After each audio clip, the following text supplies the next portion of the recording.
Ma'am जैसे generally कहते हैं ना कि अगर आपको हेल्दी बेबी कंसीव करना है तो आपका पेल्विक फ्लोर स्ट्रांग होना चाहिए। तो अगर किसी का पेल्विक फ्लोर वीक है तो क्या वहां पे भी कंसीव करने में प्रॉब्लम होगी? बिल्कुल, जो मैं तब से आपको ये चीज़ बता रही हूँ कि जो यूट्रस में इन्वायरमेंट नहीं है बच्चा लाने में, वो कहीं ना कहीं है।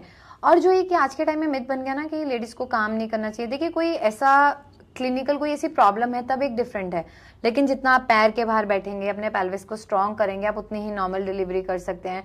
और वो फैक्टर है, बट बहुत ज्यादा मैं उस चीज को कंसीडर नहीं कर सकती। हाँ, लेकिन आप उसको स्ट्रांग कर सकते हो कीगल एक्सरसाइज से, क्योंकि सब कुछ आपस में लिंक करते हैं, लिंक करते हैं आपस में इंटरलिंक है बिल्कुल। चीजें। क्योंकि उसको हम पेल्विस नहीं बोल सकते, वी कैन से कि हाँ यूट्रस में वो इन्वायरमेंट नहीं है, then this is one of the factor. Pelvis तो आपका पूरा एरिया आ गया, और उसका स्ट्रांग होना जो है वो डिलीवरी पे डिपेंड करता है। अगर पेल्विस बहुत स्ट्रांग है तो आप नॉर्मल डिलीवरी कर सकते हो।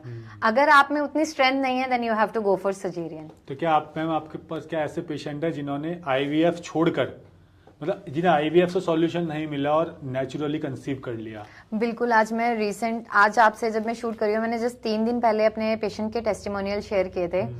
3 आईवीएफ फेलियर है उनका, 2 आईयूआई फेलियर हैं, और 7 ईयर से उनको कंसीव नहीं हुआ था। और सब कुछ उन्होंने ट्राई कर लिया था, लेकिन with in 6 month natural pregnancy हुई है, जस्ट उत्तरवस्ती और मेडिसिन से। और मेरे जितने भी पेशेंट हैं, मेरे एक पेशेंट का जो बहुत क्रिटिकल है, 11 साल से उनको प्रेगनेंसी नहीं थी। एम्स के डॉक्टर ने कहा था सरोगेसी के लिए जाइए, नहीं हो सकता, क्योंकि उनका AMH 0.05 था। उनका इतना बड़ा टेस्टिमोनियल मैंने यूट्यूब पे डाला, और वो मेरा पहला ऐसा था, और हमारे व्लॉगिंग चैनल पे इवन 2 या 3 मिलियन उस पर व्यूज थे, और लोगों को ऐसे लगा था कि सच में आयुर्वेद ये कर सकता है। तो वहां पे वो चीज थी। और ऐसे बहुत सारे केसेस हैं, अभी कुछ चल रहे हैं, कुछ सक्सेसफुल हो गए हैं, तो और कुछ ऐसे हैं जिन्होंने सिर्फ मेडिसिन ली थी, लेकिन उन्होंने फिर आयुर्वेदा को अडेप्ट किया। मैं ये कहती हूँ कि IVF लास्ट ऑप्शन है, लेकिन वो 100% तो वो भी नहीं है। तो 4-5 लाख रुपए स्पेंड करने से पहले हम आयुर्वेदा ट्राई कर ले। हम आयुर्वेदा को लास्ट ही ऑप्शन क्यों रखते हैं हर चीज में? पुराने टाइम में तो कुछ IVF था नहीं। जब ऋषि मुनि पूरा जड़ी बूटियों से लेडीज को क्या वो प्रेग्नेंट नहीं करवाते थे, तब क्या था? वो आयुर्वेद ही तो था, आयुर्वेद। तो आयुर्वेद का ज्ञान इतना ज्यादा है, बस आप भरोसा रखिए। और इवन जितने भी लोग देख रहे हैं, मैं आपको ये कहूंगी, आपके आसपास या आप लोग सच में पॉजिटिव एनर्जी रखिए, एक बार ट्राई करना। मैं ये कह रही हूँ कि मैं 100% नहीं बोली कि 100 लोगों को कर दूंगी, लेकिन 90 लोग मेरे यहाँ से ठीक होके ही जाएंगे।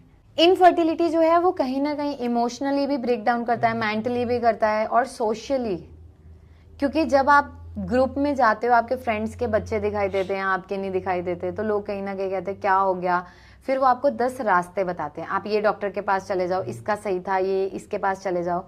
तो फाइनेंशियली भी कहीं ना कहीं आप परेशान हो जाते हो, और डाइवोर्स केसेस भी इस चीज से बढ़ना स्टार्ट हो जाते हैं। क्योंकि हस्बैंड सपोर्टिव भी हो, पर इन लॉज ना हो, तो कहीं ना कहीं वो चीजें रिस्पॉन्सिबल रहती ही रहती हैं।